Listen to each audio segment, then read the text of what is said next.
अगर आप सही कैंडिडेट को चुन के भेजते हो, आपकी आवाज उठाने वाले को भेजते हो, तो ये प्रॉपर्टी टैक्स में नहीं लगने दूंगा। वरना अगर आप वही घिसे पीटे चेहरे, वही चले हुए कारतूस इस्तेमाल करोगे, तो भाई साहब फिर आपको बचाने वाला कोई नहीं आएगा। फिर मैं भी क्या करूंगा, मुझे भी ये उठा के जेल में डाल देंगे। जब 370 टूटी थी, तो ये जो मगरमच्छ जो आज बोलते हैं हम 370 वापस लाएंगे, ये बिल में घुस गए थे। जाएंगी, अरे भाई पहले नालियां बनवा लो, फिर उसके बाद रोड बना लो। ये सिर्फ कॉन्ट्रैक्ट की कमीशन खोरी का धंधा चलता है। और ड्रग्स पे कंट्रोल करना बहुत जरूरी है, वरना हमारी माताओं बहनों का बाहर निकलना आने वाले कल में मुश्किल हो जाएगा। बुजुर्गों की जो पेंशन है 1000 रुपए की 3000 रुपया डिमांड रखना, 3000 रुपया करवाना। राजनीति लोग जो होते हैं वो दोगले होते हैं। सटीक खबरों का सीधा असर। आप देख रहे हैं एनसीआर समाचार।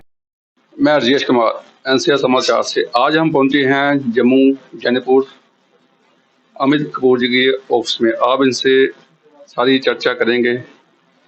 Amit Kapoor ji, thank you sir. Thank you sir. आपके पीछे काफ़ी संघर्ष किया स्मार्ट मीटर को लेकर। अब जम्मू कश्मीर में बिगड़ बच चुका है चुनाव का। आप उसमें आज़ाद उम्मीदवार के रूप में लड़ेंगे या कोई पार्टी की तरफ से? सर, ये परसों तक फाइनल हो जाएगा, आपको परसों पता चल जाएगा। बाकी जो जनता चाहेगी वही होगा। मैंने जनता के बीच में डाला हुआ है मैसेज, जैसा जनता चाहेगी। अगर जनता चाहेगी मैं इंडिपेंडेंट खेलूं तो इंडिपेंडेंट खेला जाएगा, जनता चाहेगी पार्टी की तरफ से खेलूं तो पार्टी की तरफ से खेला जाएगा। आपने कब से राजनीति में कदम रखा हुआ? मुझे कम से कम भी 7 साल हो चुके हैं अभी। तो मैं एक समाज सेवक के तौर पे ही काम करता हूँ। मैं अपने आप को राजनीति आदमी समझता ही नहीं, क्योंकि मुझे राजनीति करना नहीं आती। अगर मुझे राजनीति आती तो आपने देखा मेरा मैनिफेस्टो में क्या क्या चीजें हैं। तो जी हम अभी देखेंगे, अभी मैंने देखा नहीं। जी जी, तो आपको बहुत जल्द पता चलेगा कि मेरी राजनीति मुझे नहीं आती, क्योंकि राजनीति लोग जो होते हैं वो दोगले होते हैं। जनता के बीच में कुछ वो कुछ, हम तो जो है सामने हैं, ट्रांसपेरेंट हैं। और मेरी तो एक ही है कि बस लोगों की जो डेली नीड की जरूरतें हैं वो लोगों को मिलनी चाहिए। जिस तरह अपना प्राइवेट स्कूलों की नकेल कसना, प्राइवेट। आप समाज के लिए क्या करना चाहते हैं? समाज की सेवा क्या करना चाहते हैं? आपने क्या सोचा हुआ अपने समाज के लिए? मेरी जो सोच है कि डेली नीड की जो जरूरतें हैं लोगों की, उनको मुहैया करवाना, उनकी आवाज उठाना, स्मार्ट मीटर को हटवाना, प्राइवेट स्कूलों पे नकेल कसना, और तो और सबसे बड़ी बात कि बुक्स यूनिफॉर्म का नेक्सस खत्म करना, एनुअल चार्जेस को खत्म करना, जो सुप्रीम कोर्ट ने भी बंद कर दिया था एडमिशन फीस, उसको नाम चेंज करके जो एनुअल चार्जेस रखा है उसको खत्म करना। आप सोचिए कि अगर एनुअल चार्जेस खत्म हो जाता है, बुक्स यूनिफॉर्म का नेक्सस खत्म हो जाता है, सबसे पहले जो पेंशनों की बात करता हूं, उससे पहले 5000 रुपया एक घर का एक फैमिली का बचता है। सबसे पहले मैं वो बचाऊंगा जनता का। उसके बाद में आ जाऊंगा बुजुर्गों की पेंशन, जो इन्होंने 1 साल से पिछले बंद करके रखी है। बुजुर्गों की जो पेंशन है 1000 रुपए की 3000 रुपया डिमांड रखना, 3000 रुपया करवाना। और जो हमारे हैंडीकैप हैं, विकलांग हैं, उनको कम से कम 5000 रुपया दिलाना। जब बाकी स्टेटें दे सकती हैं तो जम्मू कश्मीर में क्यों नहीं? जम्मू कश्मीर में कोई भी एमएलए आवाज नहीं उठाता इस चीजों के लिए। मेरी ये डिमांड है कि घर में महिलाओं को, घर में जो महिलाएं हैं, जो घरेलू महिलाएं हैं, कम से कम उसको 1000 रुपया बता दिलाना। और सबसे जरूरी चीज कि महिलाओं की सुरक्षा के लिए ये लोग क्या कर रहे हैं? जबकि आए दिन ड्रग्स इतना बढ़ता जा रहा है जम्मू कश्मीर में, ड्रग्स की आए दिन, मैं कह रहा हूं कि आप देखिए कोई किसी की चेन खींच रहा है, कोई आए दिन डेड बॉडियां मिल रही हैं हर जगह। तो ये ड्रग्स के कारण हो रहा है, और ड्रग्स पे कंट्रोल करना बहुत जरूरी है, वरना हमारी माताओं बहनों का बाहर निकलना आने वाले कल में मुश्किल हो जाएगा, जिस तरह ये ड्रग्स बढ़ता जा रहा है। जैसे हम देखते हैं कि आधा घंटा या घंटा जम्मू में बारिश होती है तो पानी ऐसे होता है जैसे जम्मू में बाढ़ आ गई है, लोगों के घरों तक पानी अंदर पहुंच जाता है। इसके बारे में आप कुछ बताएंगे? सर, मैं आपको बता दूं कि मैंने लास्ट टाइम ही बरसात की बात करूं तो हमारे जम्मू नॉर्थ में ही कुछ जगह ऐसी हैं कि अभी तक नाले 75 सालों से, 40 50 60 सालों से, 70 सालों से, जब तक सरकार बनी है, जहां पे अभी तक नाले नहीं बने। जम्मू नॉर्थ में कई जगह हर साल बहते हैं और हर साल काम किया जाता है, हर साल बहते हैं, हर साल कॉन्ट्रैक्ट नहीं दिए जाते। क्यों? इसलिए मोटा पैसा, कमीशन मोटी मिलती है कॉन्ट्रैक्ट में। मुझे ये समझ नहीं आती कि इनका सिस्टम क्यों नहीं है। एक अपना कोई रोड बनाने वाला आता है तो उसके बाद रोड बनाएगा, रोड को तोड़कर फिर नालियां बनवाई जाएंगी। अरे भाई, पहले नालियां बनवा लो, फिर उसके बाद रोड बना लो। ये सिर्फ कॉन्ट्रैक्ट की कमीशन खोरी का धंधा चलता है और कुछ नहीं। ये सिर्फ और सिर्फ लोगों को बेवकूफ बनाना, जनता का टैक्स का पैसा जो है वो चोरी करना और वाइट के तौर पे कमीशन खोरी लेना, और कुछ से ज्यादा कुछ भी नहीं मैं समझता। सिर्फ प्लानिंग की जरूरत है। क्या बताओगे आप, प्लानिंग कौन सी? ये प्लानिंग करने की जरूरत है कि पहले नालियां बनाई जाए, उसके बाद सड़कें रोड बनाई जाए, ताकि गवर्नमेंट का जो जनता का पैसा है वो वेस्ट ना हो। यहाँ पे क्या होता है, पहले रोड बना दी जाती है, उसके बाद उखाड़ने वाले आ जाते हैं, फिर फलाने आ जाते हैं, फिर तीसरा आ जाता है। अच्छा, अमित बोर्ड जी, मुझे ये बताइए कि 370 धारा और 35A धारा रद्द करने के बाद जम्मू कश्मीर में कोई तरक्की है या वही जब पीछे चला गया कोई? मुझे एक चीज बता दीजिए, देखिए मैं तरक्की या फिर ये नहीं कहूंगा कि क्या हुआ। 370 टूट गई। जी जी जी। जब 370 टूटी थी तो ये जो मगरमच्छ जो आज बोलते हैं हम 370 वापस लाएंगे, ये बिल में घुस गए थे, ये अपने अपने घरों में घुस गए थे, बाहर भी नहीं निकल रहे थे। जी जी। आज 370 वापस नहीं आ सकती, वो सबको पता है। मेरी ये डिमांड है, मेरी ये पर्सनल डिमांड है। आप उसका मुझे कारण बता सकते हैं, 370 वापस क्यों नहीं आ सकती? 370 कहां से वापस आएगी? जब सुप्रीम कोर्ट ने खत्म कर दिया, जब सरकार ने खत्म कर दिया, पार्लियामेंट ने, इन्होंने सबने वोट डाल दिए, अब आके ये ड्रामे कर रहे हैं और लोगों के दिलों के साथ, लोगों के इमोशंस के साथ खेला जा रहा है, और इससे ज्यादा कुछ भी नहीं। 370 वापस नहीं आ सकती। मैं खुद बोलता हूं कि मैं झूठे वादे नहीं कर सकता। हाँ, मेरी ये डिमांड है कि 371 लगाई जाए, जिस तरह हिमाचल में लगी हुई है और कई स्टेटों में लगी है, ताकि हमारे बच्चों की जमीनें, हमारे बच्चों की नौकरियां बच जाएं। आप मुझे ये बताइए, 371 का जम्मू कश्मीर स्टेट को क्या फायदा होगा? बेनिफिट ये है कि 371 का कि हमारी जो जमीनें हैं वो बाहरी लोग नहीं ले सकेंगे, हमारे बच्चों की नौकरियां जो हैं वो बाहरी लोग नहीं ले सकेंगे, और जम्मू के बच्चों को, जम्मू कश्मीर के यूथ को ही वो नौकरियां मिलेंगी। ये 371 का बेनिफिट होगा। मेरी ये डिमांड है। जैसे हमें सुनने में आया कि अब पानी के मीटर भी लगने जा रहे हैं। पानी के मीटर, मैं आपको इतना बता देता हूं, जम्मू नॉर्थ से मैं इलेक्शन लड़ने जा रहा हूं। मेरा वादा है आपसे कि सोचिए कि बिना पावर के मैं अगर आपकी स्मार्ट मीटर की लड़ाई इतनी दूर लेके जा सकता हूं, लेकिन आप लोग उस टाइम ये सोचते रहे कि आज जानीपुर में स्मार्ट मीटर लग रहे हैं तो रिहाड़ी वाले नहीं निकलेंगे, जानीपुर में स्मार्ट मीटर लग रहे हैं तो कोट बुलवाल वाले नहीं निकलेंगे। इसी तरह क्या हो गया, एक दूसरे को देखते हुए ये लोग अपना ही मतलब कि नुकसान कर बैठे और स्मार्ट मीटर हर जगह लग गया। मैंने कहा था आज सिटी में लग रहे हैं, कल रूरल एरिया में लगेंगे, लेकिन उस टाइम मेरी किसी ने नहीं मानी। आज जनता जाग चुकी है और मेरा वादा है आपसे, एक वोट की पावर मुझे दे दीजिए, एक बार मुझे एमएलए बना दीजिए जम्मू नॉर्थ से। स्मार्ट मीटर हटवाना मेरा काम है, प्रॉपर्टी टैक्स मैं लगने नहीं दूंगा, पानी बिजली फ्री करवाना मेरा काम है, क्योंकि जमीनें हमारी, प्रोजेक्ट हमारे, बिजली हमारी, तो फिर फ्री क्यों नहीं दे सकते जब बाकी सरकारें दे सकती हैं। अमित कपूर जी, जैसे स्मार्ट जम्मू सिटी के चलते हर घर के बाद स्मार्ट नंबर प्लेट लग चुकी है, इसका क्या मतलब है? कुछ लोगों को इसके बारे में जानकारी नहीं है। देखिए, जो स्मार्ट प्लेट्स लगी हुई है, आप समझिए कि आपका जो प्रॉपर्टी टैक्स है वो रेडी हो रहा है इलेक्शन के बाद। अगर आप सही कैंडिडेट को चुन के भेजते हो, आपकी आवाज उठाने वाले को भेजते हो, तो ये प्रॉपर्टी टैक्स मैं नहीं लगने दूंगा। वरना अगर आप वही घिसे पीटे चेहरे, वही चले हुए कारतूस इस्तेमाल करोगे, तो भाई साहब फिर आपको बचाने वाला कोई नहीं आएगा। फिर मैं भी क्या करूंगा, मुझे भी ये उठा के जेल में डाल देंगे। आपको पता ही है इनकी। आपके कहने का मतलब ये है कि अपने घर का अब खुद ही किराया दो टैक्स के रूप में।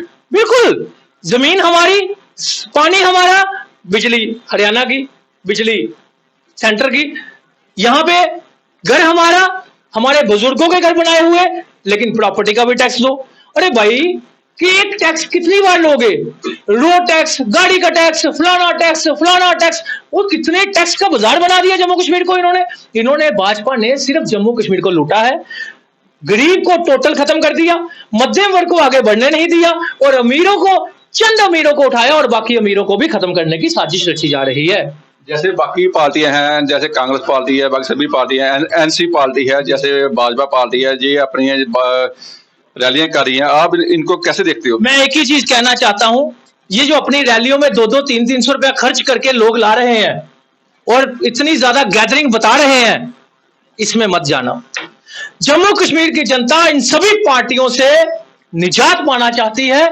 मैं जम्मू कश्मीर की जनता को कहना चाहता हूं, इस बार उन लोगों को जिताना, चाहे वो किसी भी पार्टी के हों, क्योंकि पार्टियों में क्या होता है, 4-4 करोड़, 3-3 करोड़, पता नहीं कितना पैसा लगाकर ये लोग कहां से टिकटें लेते हैं, क्या लेते हैं, यही अफवाहें फैलाई जा रही है।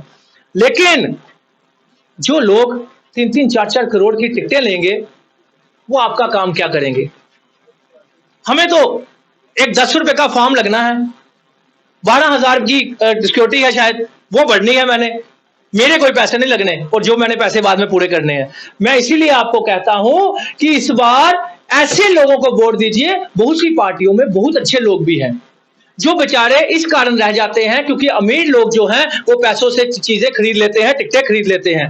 इस बार उन लोगों को दीजिए जो लोग आपके समाज के, आपके लोगों के लिए लड़े थे, चाहे वो स्मार्ट मीटर की लड़ाई हो, चाहे वो डेली वेजरों की लड़ाई हो, चाहे वो अपना प्रॉपर्टी टैक्स की लड़ाई हो, चाहे वो स्कूलों की लड़ाई हो, चाहे वो किसी भी चीज, किसी मुद्दे पे भी अगर कोई चेहरा आपके बीच आया था, चाहे वो किसी भी पार्टी का हो, उसको वोट दीजिए, ना कि वही घिसे पिटे मिनिस्टरों को, घिसे पिटे चेहरों को, चले हुए कारतूसों को।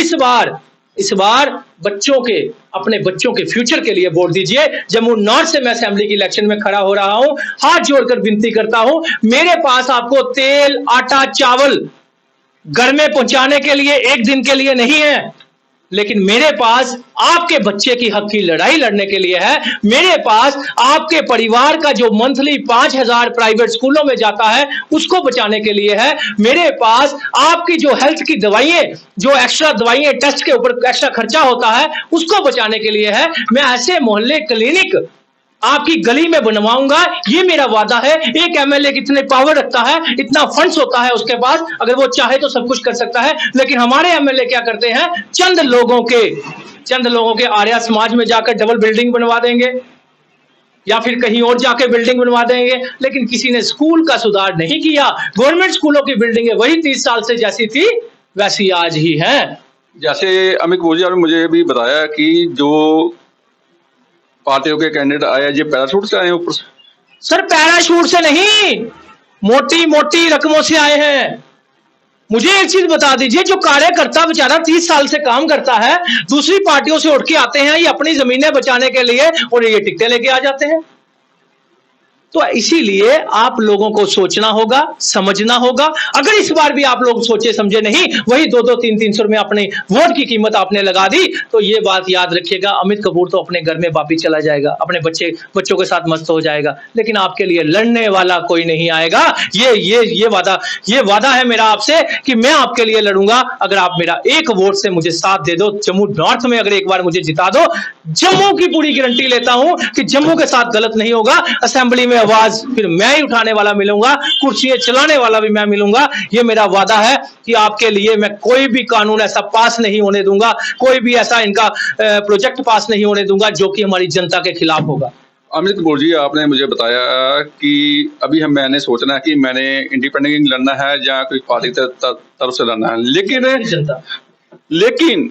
लेकिन जो मैं आपकी बातें सुन रहा हूँ, जो आपकी बातों से भी महसूस हो रहा है मुझे ऐसे आप लग रहा है कि आपने कैंडिडेट, आपने आजाद उम्मीदवार से लड़ना है। आप मुझे ये बताइए, मुझे आपकी बातों से महसूस हो रहा है, मेरा ये आखिरी, रुकिए अमित कपूर जी रुकिए, ये मेरा आखिरी सवाल आपसे, मेन सवाल आपसे यही है कि आपने आजाद उम्मीदवार लड़ना है या किसी पार्टी तरफ से। लेकिन अमित कपूर जी, आप जो बातें आप मुझे बता रहे हो ना, इससे मुझे ये महसूस हो रहा है कि आपने आजाद ही उम्मीदवार ही लड़ना है।